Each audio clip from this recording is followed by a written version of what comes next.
YCP నేత భూమనపై భూ కబ్జా ఆరోపణలు వచ్చాయి. తిరుపతిలోని పలు సర్వే నెంబర్లలో ప్రభుత్వ భూమిని అధికారులు స్వాధీనం చేసుకున్నారు. ఆక్రమణల్ని తొలగించి హెచ్చరిక బోర్డులు పెట్టారు. అయితే తమ ఫ్యామిలీని భయపెట్టాలనే ప్రభుత్వం ఇలా కుట్రలు చేస్తోంది అంటూ విమర్శిస్తున్నారు భూమన కుమారుడు. తిరుపతి తిరుచానూరులో భూ ఆక్రమణలపై ప్రభుత్వ యంత్రాంగం కొరడా ఝుళిపించింది.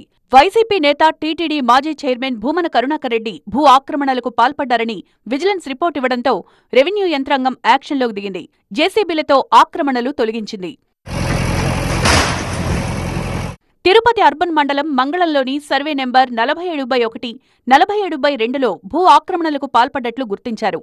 సర్వే నెంబర్ 47/1లో 5 ఎకరాలకు పైగా ఆక్రమిత భూమిని రెవెన్యూ యంత్రాంగం స్వాధీనం చేసుకుంది.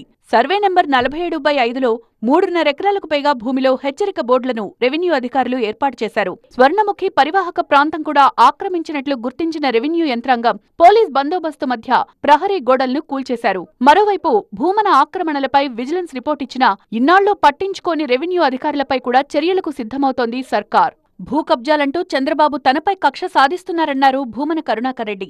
గత 2 సంవత్సరాలుగా నేను చంద్రబాబు నాయుడు గారి విధానాలని, ఈ కూటమి ప్రభుత్వం యొక్క దాష్టీకాలని చాలా నిరసిస్తున్నటువంటి కారణంగా, వ్యతిరేకిస్తున్న కారణంగా నా కుటుంబానికి సంబంధించిన పొలాల మీద పడి ఈ అధికారులను అడ్డం పెట్టుకొని వాళ్లను బానిసలుగా చేసుకొని వాళ్ల చేత ఇంత దారుణాలు చేయించటానికి ఉపకరణాలుగా వాడుకుంటున్నాడు.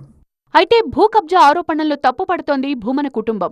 తమ నోళ్లు మూయించాలని ప్రభుత్వం కుట్రలు చేస్తోందని, తమ ఆస్తులను లాక్కొని భయపెట్టాలని చూస్తే ఎవరూ భయపడరని చెప్పారు. మొత్తం నా ఆస్తినంతా తీసుకుంటారా? తీసుకోండి. మీకు కావాల్సింది ఏంటి? మేము నోరు మూసుకొని ఉండాలా, అంతే కదా. మేము ఎట్టి పరిస్థితులను గమ్మనుండేటటువంటి పరిస్థితి ఉండదు. మొత్తం మా పేరు పైన ఉన్నటువంటి స్థలాన్నంతా కూడా మీరు ధ్వంసం చేసిన మీ కథను మాత్రం తెలుస్తాం. మీ అంతు చూడకుండా వదలం.